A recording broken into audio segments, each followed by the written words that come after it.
Hey guys, what's up? Delrith here, bringing you another rapid-fire review, this time for Assassin's Creed Origins. AC Origins is the 10th game in the series and was of course developed and published by Ubisoft. Let's get straight into this review by summarizing what Assassin's Creed is all about for anyone who doesn't know. The most important thing is that you're playing as an assassin through the memories of an ancestor and directly clashing with the opposing faction, the Templars. AC, in previous titles, has essentially been about locating a target to stab, sneaking around, approaching said situation from various angles, and then stealthily assassinating them. Additional aspects of gameplay may be added, but this has always been the core of the Assassin's Creed franchise in the past. In Origins, however, the gameplay has diverged quite a bit from the sneaky stabby aspects and has for the most part evolved into a third-person action combat game. This evolution of gameplay, to me, is quite necessary, as there have been 9 full Assassin's Creed games prior to Origins and 21 spin-offs and mobile games. Origins takes place in Egypt during the time of Cleopatra in Rome, resulting in a very diverse and interesting scene for the story to take place. It's also worth mentioning that the development team has made quite a bit of effort in making the region as historically accurate as possible, which is something to give them credit for. You play as a main character, Bayek, who has recently suffered a major loss in his life and is seeking revenge. The general goal of this game is to kill everyone involved and learn the origins of what made the assassins what they are in the series. In total, this game took me about 30-ish hours, and if I were to complete it to the fullest extent with every collectible, location, and bonus activity done, I'd probably take another 30 on top of that. Before I start getting into specifics though, I have to also mention that I played the PC port version, which had a lot of issues, and that I played on the hardest difficulty throughout the game, and my perspective is influenced by both of those things.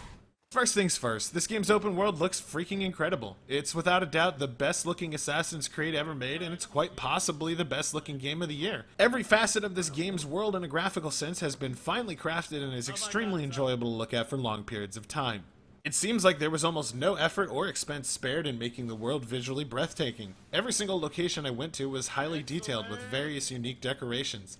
Every town was laid out differently, and throughout my playthrough I struggled to find anything copy-pasted in the world. I found myself wandering around simply to enjoy the views of the game, and they even managed to take something boring like a desert and turn it into something of beauty, also adding in quirky graphical effects like mirages and heat distortion to the environment. I also have to mention that the water is probably the best I've seen in a game to date, with not only its stunning visual but physical effects and properties it had. I think the term eye candy applies appropriately to almost every part of this game, at least on the PC edition that I played. The character models are extremely detailed, and all of the outfits in the game are also high quality and resolution and high effort. I was never once disappointed with any character's looks or fashion throughout my play. If you're looking for an exploration experience where visuals are the most important part of the game, then you're going to be quite satisfied with it. However, I have to say the game's beauty was not without an immense list of technical problems on the PC version of the game, which is the version that I ended up playing. A vast majority of users were finding the game to drop below 20 FPS frequently, even on the lowest settings, supposedly caused by the fact that there are 3 active types of DRM running on Uplay and 4 if you're on Steam. This results in users capping out their processor at 100% usage, which is absolutely absurd for any game at any time. There were also a plethora of crashing issues, stability issues, and audio issues, which I personally had. And even a bit of a scandal with them changing their minimum system requirements post-launch. Even now, a lot of these issues go unfixed, and I personally know a good number of individuals who have refunded the PC version because of these problems. Now let's talk about the combat. As stated prior, they've, for the most part, drastically changed the playstyle in comparison to previous games.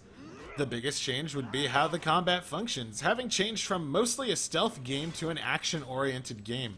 Combat now involves a sort of rock-paper-scissors style with parrying, blocking, and power attacks. Although stealth is still an option, most players, including myself, simply resort to fighting directly from what I've observed. Players can choose from a variety of different weapon styles and equipment, each with their own playstyle and set of attacks. Most of these will be acquired through killing specific NPCs and captains located throughout the world. I have to mention as well that the open world is immensely populated with things to do and see, all of which adding on a substantial amount of time to your playthrough if you want to see it through to completion. It's a good open world. Weapons will have various sets of bonuses and perks, ranging from things such as doing more damage when you're higher up than someone else to simply being on fire and causing status effects when you hit them in combat. This gear can also be leveled and scaled, making it so that you don't have to replace anything in particular that you've grown attached to through your playing. This was a nice feature and I felt like it really needs to be mentioned. Your character will grow in strength as well through completing various side quests in general from combat, allowing you to unlock specific skills and talents from a tree with 3 different paths. These paths being Hunter, Warrior, and Seer. I thought the system was decent enough for what the game had to offer, and I think that it was okay in its current state. I do have to mention, though, that at times the enemy combat AI will annoy the crap out of you, sometimes acting extremely stupid and posing almost no challenge at all. At times, they'll simply run away from you forever, stop fighting entirely, or simply lose track of you completely if you step behind a small ledge, rock, or bush. This sort of stuff is funny the first few times, but quickly loses its charm as even the named NPCs suffer from these issues, including the bosses. I guess the best way to put it is that, yes, it has all these changes and has diverged from its previous playstyle of 9 games, but does none of that amazingly well, and it really doesn't revolutionize anything. Every single changed aspect, although not horribly done in Origins by any means, has been done better in a lot of other titles of the same type. Side quests, although numerous, have characters showing almost no emotion or interaction with each other, and honestly a lot of the audio sounds phoned in. The main story is incredibly average as far as Assassin's Creed games go, with no major twists or revelations or really anything to make it stand out from the others. At times, the story quests themselves cause me to cringe and think, damn, that could have been done a lot better. And a great example of this would be the one time that I was hyped up to race somebody and simply turned on autofollow on the road and beat them by miles while they talk shit behind me. I guess what I'm trying to say is that this is a good foundation for change, but almost everything except the graphics, they're freaking amazing, falls short of spectacular. At the end of the game, I also found myself playing to complete it rather than playing because I was enjoying it, and that's a problem. Also, if any of you are planning on playing and reaching max level, you can expect all the challenge to fall out once you do. Nothing will scale to level 40, being the max level, and you'll just stop finding any sort of difficulty in doing the remaining quests or completing the rest of the game, honestly. I definitely gave the console versions thought, as they do not suffer from the same problems in the slightest, as they do not have layers upon layers upon layers of DRM holding them back. There's also the subject of adding microtransactions to a single-player game, but these aren't nearly as intrusive as other games. I just don't think they should exist in any game at all that's a single-player experience, though. Given everything I've mentioned, both the positive and the bad, I ended up at a score of 6 out of 10 for PC, losing a point because of the insane DRM and technical issues, and 7 out of 10 for consoles. The game's good and rather enjoyable for a decent amount of time, it's just not great or amazing in any capacity. I definitely look forward to the next game if they keep these changes. There's a lot of room for improvement, and I'm curious to see what they change based on feedback. Alright guys, that'll be it for my rapid fire review, and I hope that you enjoyed it. I encourage any of you that wish to discuss the game and give your opinions to do so in the comments below, or follow me on my Twitter at AJSA Delrith and do so there. Thank you again for watching, and until the next rapid fire review, I'll be seeing ya. Ah, it's alligators!